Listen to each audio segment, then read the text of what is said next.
it may be solved problem மாறும். புரியுதா? Problem என்ன ஆகுது? யூ ஐடென்டிஃபை, இதுதான் ஒரு இஷ்யூ அப்படின்னு ஐடென்டிஃபை பண்ணிட்டேன். அந்த ஐடென்டிஃபை பண்ண ப்ராப்ளம் என்ன ஆகும் அப்படின்னு பார்த்தீங்கன்னா in future it may be a solved issues மாறிடும். பட் டெக்னாலஜி இன்வென்ஷன்ஸ் டிஃபரன்ஷியேட் ஆகும்போது என்ன ஆகும் அப்படின்னு பார்த்தீங்கன்னா அது மறுபடியும் ஒரு ப்ராப்ளமாக வரதுக்கான பாசிபிலிட்டிஸ். எங்க கேப் இருக்கும் அப்படின்னு பார்த்தீங்கன்னா ஹியூமன் பீயிங்ஸ் அந்த டெக்னாலஜி வந்து அந்த அளவுக்கு அடாப்ட் ஆகாமல் இருக்கிற ஒரு சுச்சுவேஷன்ல அது பாசிபிலிட்டிஸாக இருக்கும். புரியுதா? For example we have n number of technologies. அப்போ n number of technologiesல நார்மலைஸ்டா இருந்த ஒரு இஷ்யூஸை என்ன பண்ணியிருப்போம், அதை டீல் பண்ணியிருப்போம், அதில் ஒரு சொல்யூஷன் கிடைச்சிருப்போம், அதை ஒரு டைம் லிமிட் வரைக்கும் அதை யூட்டிலைசேஷன்ஸ்க்கு கொண்டு போயிருக்கோம். பட் சடனாக என்ன ஆகும் அப்படின்னு பார்த்தீங்கன்னா நம்ம ஜென்ரேஷன் இதில் வந்து இன்னோவேஷன்ஸ் ஜாஸ்தி ஆகும்போது இப்போ நம்மளோட டெக்னாலஜிலேயே என்ன ஆயிடுச்சு, when I am taking class in 2008 வந்து AI வந்து I am teaching the theoretical base. எப்படி இருக்குது? theoretical base தான் AI வந்து நம்ம டீச் பண்ண ஆரம்பிச்சோம். But nowadays what is the situation? practically implement பண்ணி அது வந்து ஒரு ரிசல்ட் எடுக்கிற மாதிரியான ஒரு சிச்சுவேஷன்ஸ் இருக்கு. புரியுதா? அப்போ அங்க வந்து என்ன வருது அப்படின்னு பார்த்தீங்கன்னா ஏஐங்கிற ஒரு டெக்னாலஜி வர ஆரம்பிச்சு. அந்த ஏஐ டெக்னாலஜினால என்ன ஆயிடுச்சு அப்படின்னு பார்த்தீங்கன்னா ஐடென்டிஃபை பண்ண ப்ராப்ளத்துக்கு ஒரு ரீடிஃபைன் பண்ற ஒரு situation. That is we call it as a research solution. புரியுதா? மறுபடியும் நான் என்ன பண்ண வேண்டியது இருக்கும் அப்படின்னு பார்த்தீங்கன்னா என்னோட ப்ராப்ளத்தை நான் ரீடிஃபைன் பண்ண வேண்டிய ஒரு சூழ்நிலை வரலாம். அதை பேஸ் பண்ணி நான் என்ன பண்ண போறேன் அப்படின்னு பார்த்தீங்கன்னா ரீடிஃபைன் பண்ணி அதை ரீஅசைன் பண்ணுறதுக்கான பாசிபிலிட்டிஸோட இருக்கு அப்படிங்கிறது. இப்போ first point what we are having அப்படின்னு பார்த்தீங்கன்னா identification of a research problem அப்படின்னு சொல்லுவோம். நார்மலாக நம்ம டிஸ்கஸ் பண்ணும்போது என்ன பண்ணிடுவோம் அப்படின்னு பார்த்தீங்கன்னா எனக்கு ஒரு பிரச்சனை அப்படின்னு சொல்லி டிஸ்கஸ் பண்ணி சொல்லிட்டே இருக்கோம். பட் அந்த ப்ராப்ளம் இட் மே பி ஒரே ஒரு பர்சன், அதாவது உங்களோட ஃபேமிலி இஷ்யூஸ் எல்லாம் it is not a problem.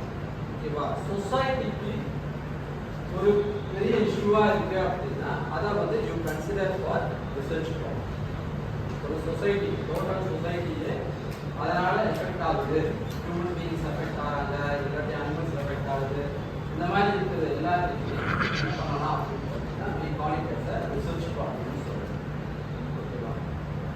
So when I have started doing my research in the year 2014, நான் என்ன பண்றேன் அப்படின்னு பார்த்தீங்கன்னா I am in the situation to identify the research problem for my PhD. Okay, என்ன ஆகுது? என்னோட PhD-க்கு வந்து I have to identify the research problem. இப்போ ஐடென்டிஃபை பண்ணணும் அப்படிங்கும்போது I am giving some specific topics to my guide. நான் இது வந்து sir please take for this consideration.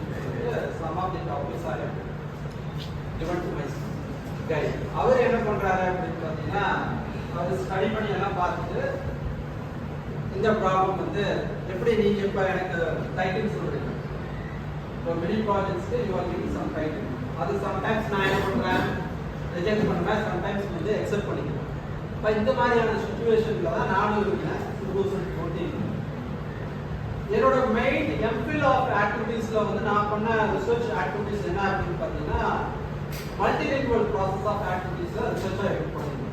மல்டிலிங்குவலா எப்படி வந்து ஒரு அப்ளிகேஷன்ஸ்குள்ள கொண்டு வருது. அப்போ வந்து அது வந்து 2009 அந்த மாதிரி டைம்ல இருந்தது. அந்த அப்ரோச்ல வந்து மல்டிலிங்குவல் லாங்குவேஜஸ் வந்து எப்படி உங்களோட சாஃப்ட்வேர் சிஸ்டம்ல இம்ப்ளிமெண்ட் பண்ணுறது. இப்போ உங்களோட கூகுள் வந்து அதை பண்ணும் டிரான்ஸ்லேட் பண்ணுறது பற்றியா, என்ன லாங்குவேஜ் இருந்தாலும் அந்த லாங்குவேஜுக்கு அது டிரான்ஸ்லேட் பண்ணி அதை ஒரு டாக்குமெண்ட்டாக கொடுக்கறதுக்கான பாசிபிலிட்டிஸோடு இருக்குது. The same thing of activities தான் என்னோட எம்பில் ரிசர்ச்சில் நான் பண்ணுவேன்.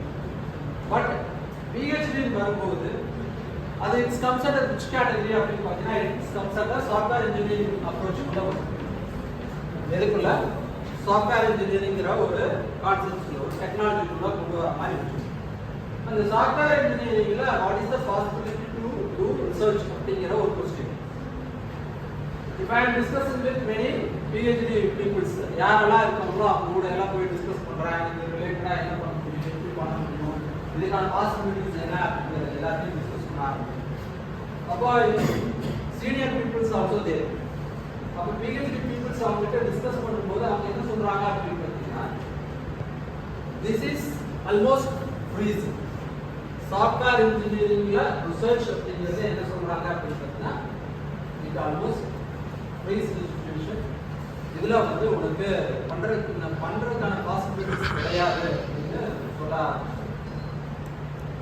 அப்போ அதுலயே வந்து எனக்கு ஒரு லாங் இயர்ஸ் வந்து அப்படியே ரன் ஆக ஆரம்பிச்சது. நானும் ஃபைண்ட் அவுட் பண்றேன், I not able to identify the right problem. கரெக்டான ஒரு ப்ராப்ளம், ரிசர்ச் ப்ராப்ளம் ஐடென்டிஃபை பண்ண முடியாத ஒரு சிச்சுவேஷன்ஸ் ஃபேஸ் பண்ண ஆரம்பிச்சேன். அட் தட் டைம் நான் எந்த கைட் சொல்லணுமோ அந்த கைடு அவர் என்ன சொல்றாரு அப்படின்னா, சும்மா சஜஸ்ட்